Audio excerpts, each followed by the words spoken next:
Hello everybody, welcome back to my channel. My name is Evelyn of Pink Sheet Design and we are back today with another tutorial. I'm super excited about this one. This is a simple ribbed fingerless glove pattern. So we'll show you. This is what it looks like on. So I love the texture. We are going to be using super bulky yarn today. That is a size 6 weight yarn.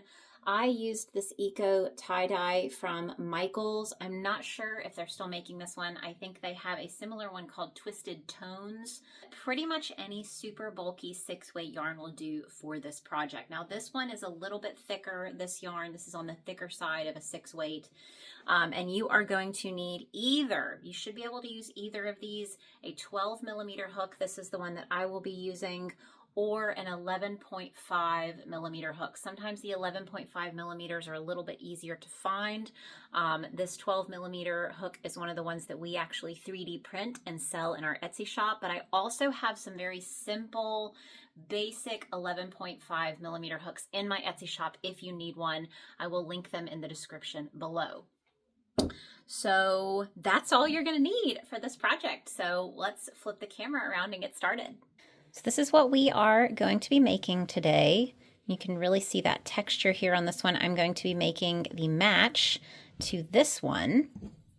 So we're going to be starting off with a slip knot. Now, if you need help with the basics of crocheting, so slip knot, chaining, and single crochet, all of the things that you'll need for this project, if you are a true beginner and you're looking for help with some of the basic stuff, you can check out my Learn to Crochet playlist here on YouTube, and it walks you through all of the basics that you'll need to be able to do these simple projects. So we're going to start with our slip knot, and we are going to chain 15.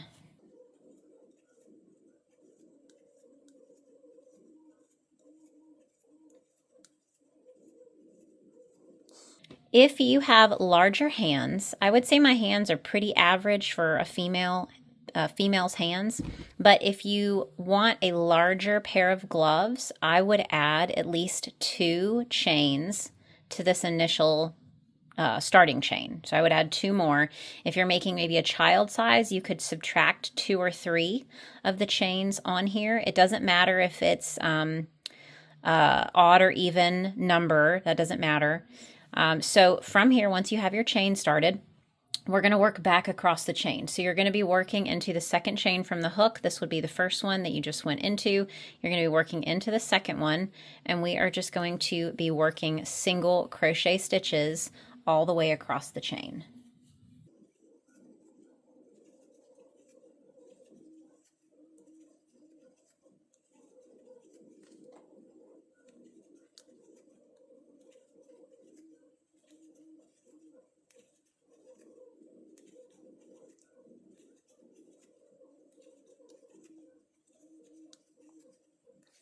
Once you get to the end of your first row, you're going to turn your work, chain 1. Now we're going to be working back across the row for row 2, but we are going to be working into the back loop only. That is what gives you this ribbed texture. We're creating a single crochet ribbing. That's what this texture is here. All right, so if you flip your piece up so you can see these V's are what make up each stitch. We're going to be working, instead of working underneath both, we're only going to be working underneath the back loop. So it's a regular single crochet, but we're only working it into that back loop. And you'll already begin to see this raised texture happening from this first loop being left unworked. So you should have 14 single crochet stitches across all of these rows. We're not doing any increasing or decreasing. You started off with a chain of 15, worked into that second loop, which meant you had 14 stitches across, and you're going to have 14 stitches across for all of these, unless you decided to add or subtract numbers from your initial starting chain. So if you added 2, then if you added 2 chains to your initial starting chain, then you will have 16 stitches across on each of these rows. but we are not increasing or decreasing at all. This is a really, really simple pattern. You can whip these up in probably about an hour or two, depending on how quickly you crochet. You might actually be able to make them faster. So that is rows 1 and 2, as you can see here.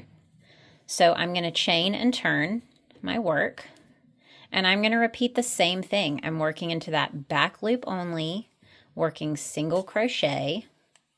Make sure you count after each row, because sometimes it's easy to forget to do that final single crochet. I know all of us have been in that situation where maybe we're making a blanket and all of a sudden our blanket starts going like this because somehow we have missed a stitch or two. So be sure you're counting after each row, or place a stitch marker in the beginning of the row so you know where to start and stop.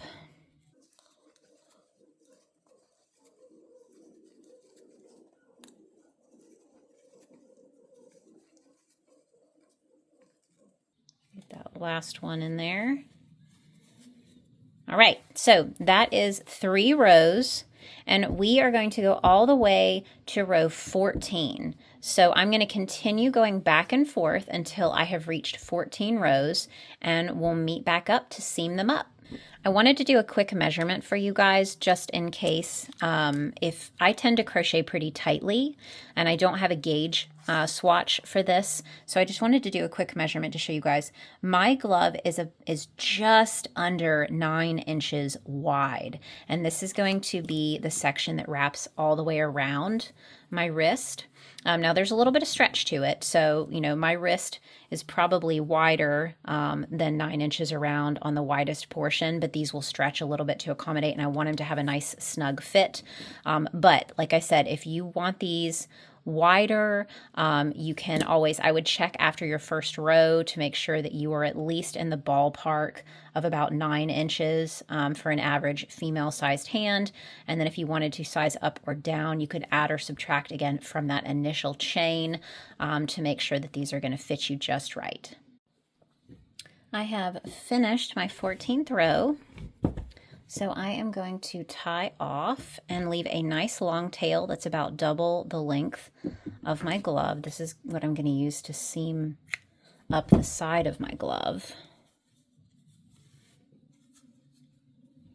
So I've got my nice big tapestry needle here.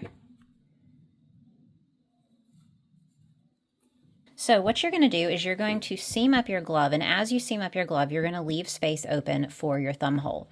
So I am going to start with the top of my seam up here being where my fingers are going to come out. So I'm going to seam up 4 rows, leave 4 rows open for my thumb, and then seam up the rest. So you can kind of do a little bit of, you can check it here. So you can just fold your glove over and see if that is enough for you. So I liked the length of the 4, 4, and then the rest. Obviously, if you're making the glove for someone who has a much larger hand, you might want to leave open more than 4 for the thumb hole. You might want to leave open 5 rows for the thumb hole. Totally up to you. You can kind of play around with it and see what you like. So I'm going to use a version of the mattress stitch to seam this up. We're going to get this down a little bit closer for you. So I fold my piece in half, and I start on the opposite side from where my yarn is attached. I go underneath the bottom of the stitch on the other side and pull through. And then I do the same thing on the other side. I'm going to go underneath the stitch on this side, come out the top. And I do want to watch closely and make sure that my ribbing stays even on both sides. You can see how the ribbing, you don't want your ribbing to be like this, where you've got lopsided ribs here. All right, so I'm just going to keep an eye on that as I go. Like I said, I just go underneath the bottom and underneath the bottom out through the top. And I just go from side to side, and I'll hold the top and kind of pull down to tighten that seam up a little bit as I go. And just keeping an eye on whether or not I'm keeping that ribbing even on both sides.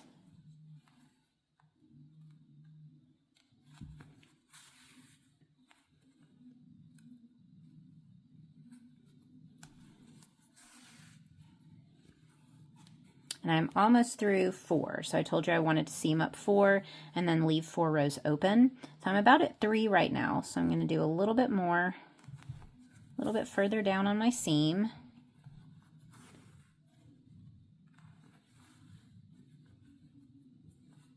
There we go. All right, so now I want to leave this section open for my thumb. So I've got this one ready to go, and you can try it on. Again, try it on as you go. Make sure you like how it's fitting. So that's great. That comes right underneath my knuckles. And then I'm going to be leaving these 4 open, and it'll come back together underneath my thumb. So the way that I'm going to do that, I actually like to take my yarn. You can see this is the last piece that went through. I'm going to take my yarn underneath that and create a little bit of a slip knot there. Just pull that tight. And then from here, I'm going to go inside the glove, and I'm going to run my yarn down along the side, down one side. So I'm just going underneath, a couple pieces of yarn here and there, a couple different small stitches. And you can see I'm just running my yarn down along this, and I'm going to do that all the way down until I have 4 rows that are open.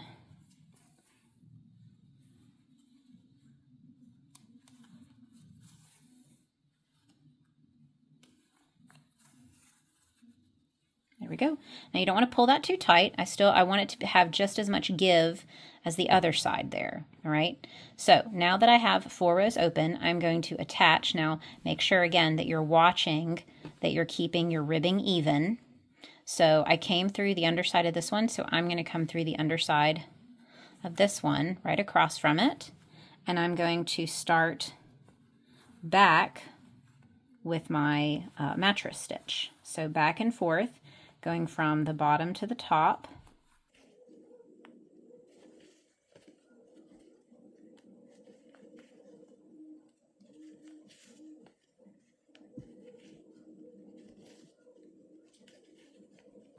And then I'll grab at the top of the thumb hole if I need to try to pull that seam a little bit tighter. See where we're at. Make sure that my ribbing is even.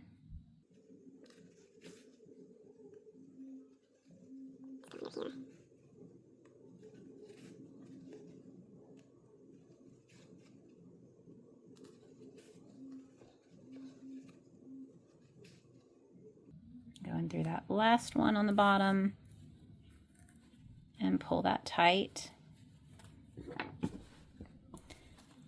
And now I have my finished glove. Check that out. Super, super, super simple. Fabulous. I absolutely love these gloves. I'll show you both of these on at the same time so you can see them. Lift this up a little bit for you. Yes, so that is what we are looking like with both of these matching on. And the way that I like to seam or to weave my ends in for this one, I will flip my glove all the way inside out.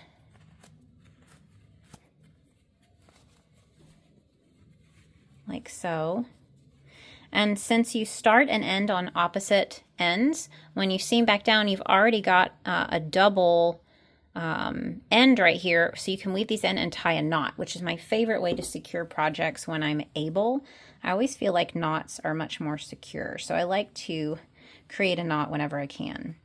But I'll take this end, and I'm going to weave it down away from the edge, down into the glove.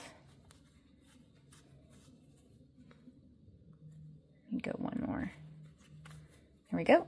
And then I'm going to do the same thing with the other side. I want to make sure that I don't cinch that. Sometimes if you pull too tight, your glove will kind of cinch down on itself, and you don't want it to do that. So same thing with this side.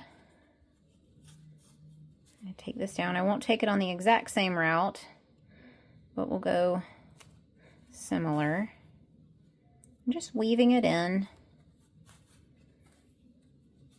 Once I get both of these woven in, I'm going to create a double knot, and I like to wrap once, wrap twice, pull tight, not tight enough to cinch, just tight enough to be tight.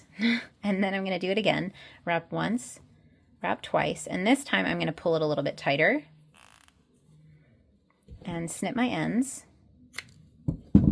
And then I just flip my glove right back out.